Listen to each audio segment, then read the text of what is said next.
पुरा पाषाण काल, जिसे पुराना पाषाण युग भी कहते हैं, इंसानी लचीलापन और अनुकूलन क्षमता का प्रमाण है।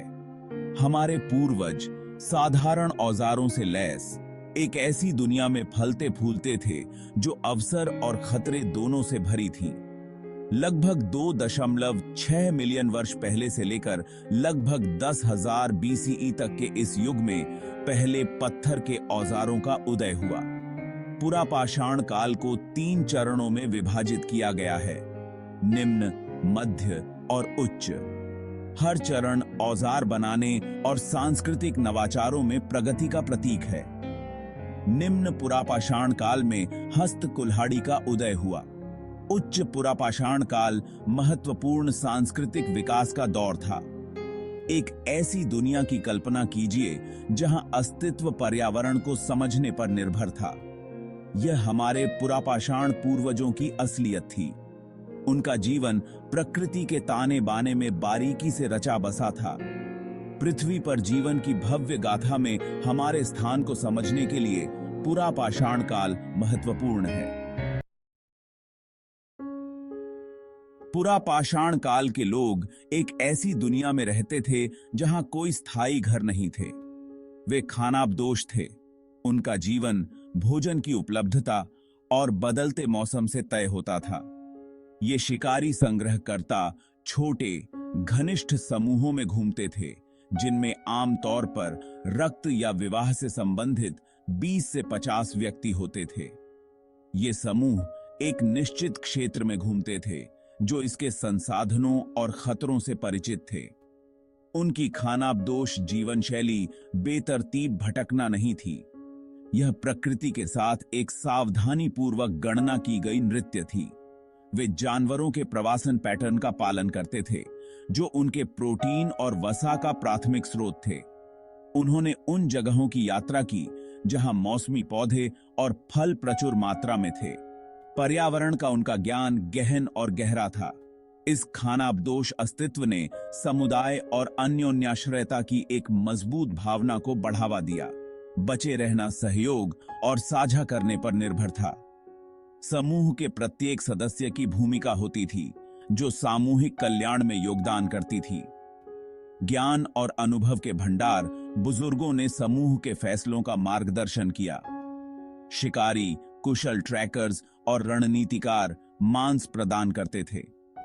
संग्रहकर्ता खाने योग्य पौधों के बारे में अपने ज्ञान के साथ विविध आहार सुनिश्चित करते थे। यह खानाबदोश जीवन शैली चुनौतीपूर्ण होते हुए भी हमारे पूर्वजों को दुनिया भर के विभिन्न वातावरणों में आबाद करने की अनुमति देती है।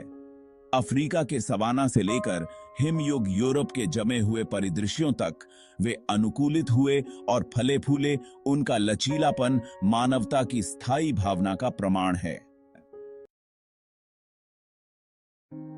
पुरापाषाण काल में आश्रय जीवित रहने के लिए आवश्यक था।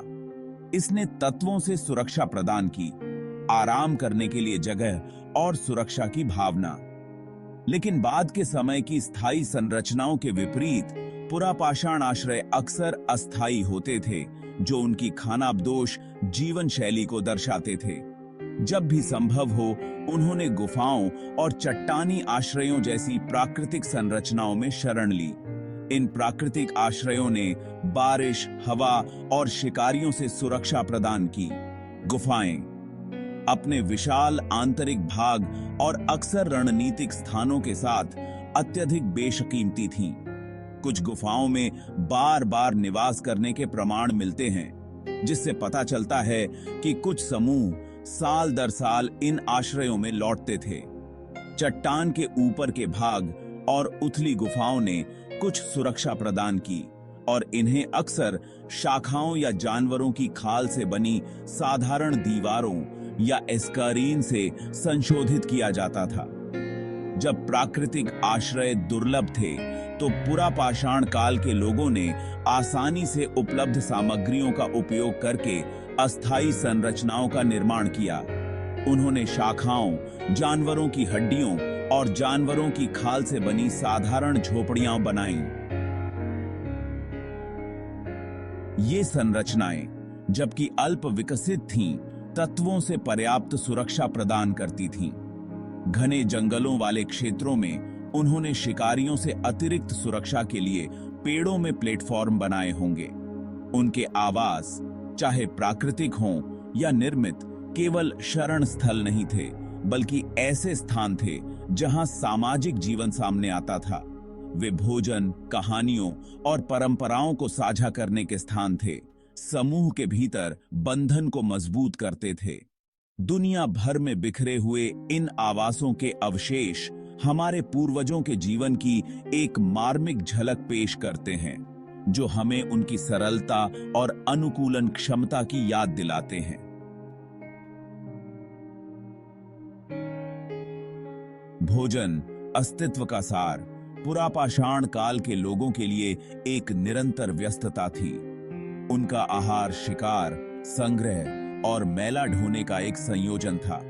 मांस, प्रोटीन और वसा का एक बेशकीमती स्रोत शिकार से आता था। शिकारी विशाल जानवरों जैसे मैमथ और बाइसन को मारने के लिए सहयोगात्मक रूप से काम करते थे। खरगोश, पक्षी और मछली जैसे छोटे जानवरों को जाल और जाल का उपयोग करके पकड़ा जाता था। संग्रहण ने एक महत्वपूर्ण भूमिका निभाई, जिसमें महिलाएं और बच्चे पौधे, जड़ें, फल और मेवे एकत्र करते थे। भोजन जीविका से कहीं अधिक था। यह एक सामाजिक गोंद था जो बंधनों को मजबूत करता था और अपनेपन की भावना को पुष्ट करता था। और अधिक रोचक जानकारियों के लिए कृपया like, comment, share and subscribe करें।